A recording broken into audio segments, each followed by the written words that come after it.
We're back to the Neil Haley Show. I'm with Grace Lynx Jenkins and her cat.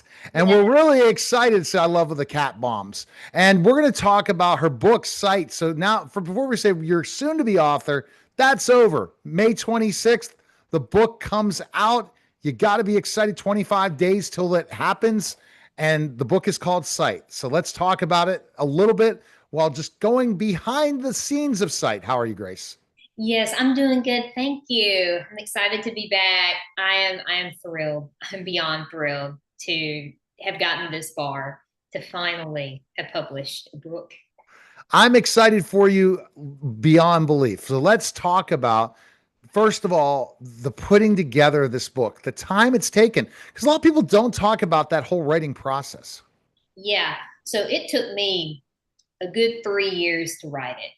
It actually started in college, around the last year of college, and then from there I wrote the outline down, and then there were some breaks of writer's block between, but overall it was that 3 year period of constantly writing, finding out what worked, what didn't necessarily work, details.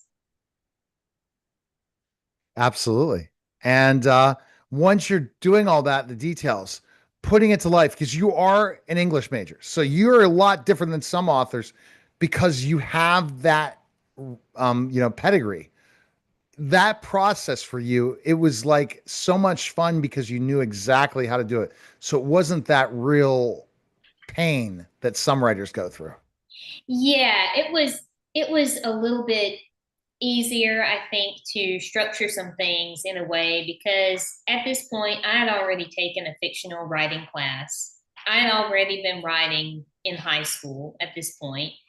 I had been engaging with other English majors and I had seen them write, and I was reading a lot of literature at the time, which really influenced mine and my friends' writing. If you go back and look at writing that I did in college, you can very much tell what I was reading at the time because it had the same flowery descriptions that a lot of your older authors have. See, that's a talent. You got to say, if you're already getting there Mhm. at your age, a Gen Zer able to do this stuff, imagine when you're writing for 20 years. So this is a great start to your writing career to get this going and get discovered because you put a lot of time in your writing. You're not just willy-nilly coming up with the book. Oh yeah, no, it was a whole entire process. When I sit down, I've already discussed how I see it in my mind. I'm basically writing down what I see, but it's a very slow, methodical process where I can sit there and be stuck on a sentence for a good few minutes and then come back to that sentence because I didn't necessarily like how it was flowing. Because part of it is that you have to kind of figure out the flow of your words. You want to figure out how much description should I give. The most important parts are obviously characters and having a consistent plot. Because if you have a plot that doesn't make sense, or if you have flat characters, then it's not necessarily going to turn into the best story. It's always about wanting to give your best and then wanting to do even better each time and wanting to improve as time goes on. And see, that's interesting. The thought process you talk about, improving over time. It Mhm. doesn't, it's a process when you write something. And you talked about this when you're writing a short story to a regular story, you have a process to it. And when you came up with the idea of Sight, did it just come quickly or just you had to brainstorm and think about it and think about how you're going to write your first novel? It was weirdly a mix of both, oddly enough. So I saw certain scenes. It all started with the one scene that opens up the book. I saw it, and then I saw an ending for it, and I was like, I'm going to write this story. So then I start looking at it and I'm trying to figure out because originally the ending was actually going to be a lot darker than it is. Um, so over time, the ending changed. And then from there, it's kind of figuring out what goes in the middle. Because I'll have certain important scenes already laid out that I really, really felt, really loved. They just came to me. It's the laying out the middle part that's probably the hardest because you're trying to get from point A to point B without sacrificing your characters and without sacrificing your plot. They're called plot holes.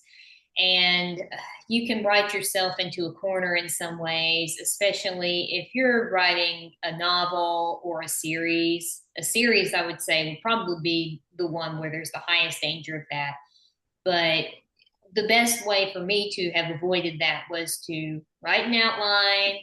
Anytime that I'm not quite sure, go back to the outline. If I need to, reread the first few chapters.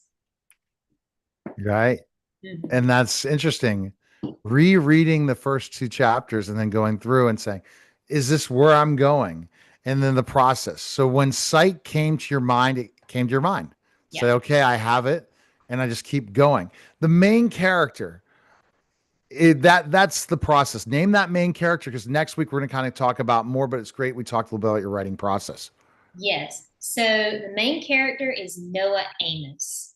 And his name came to me in that whole entire vision that I had when I was thinking about that scene. But Noah is this police consultant who tracks down serial killers by literally looking through their eyes. And it's a way that the police are able to catch these serial killers or murderers before things get out of hand. It's a way to save people's lives. Oh, And I thought about the emotional weight of that. And I thought, who is Noah? What is it like to be in this situation where it's obviously a very stressful job? You have all of these other emotional baggages going on, especially if you're absorbing the emotions of the people that you see through. You can be pulled into other people's sites if they have very strong personalities. So Noah has to deal with that. He sees other people who are censors, is what I call them, who are censors. He sees them struggling to cope with the emotional baggage that they are absorbing from other people. And he's also struggling with that. So you have this understood sense of empathy between censors that nobody really says out loud. And then on yeah. top of that, he's having to deal with all these other external stressors because he's got a job, he's got to pay bills. Yeah. Yeah. A lot of different things. So people need to go to gracelynxjenkins.com, and that's links, Lynx, linksjenkins.com. And you're going to find the information on the book and purchase the book. And we look forward to it soon. You'll be able to get autographed signed copies. May 26th is the date the book comes out. Thank you, Grace. Thank you. All right. You're listening and watching The Neil Haley Show, and we'll be back in just a moment.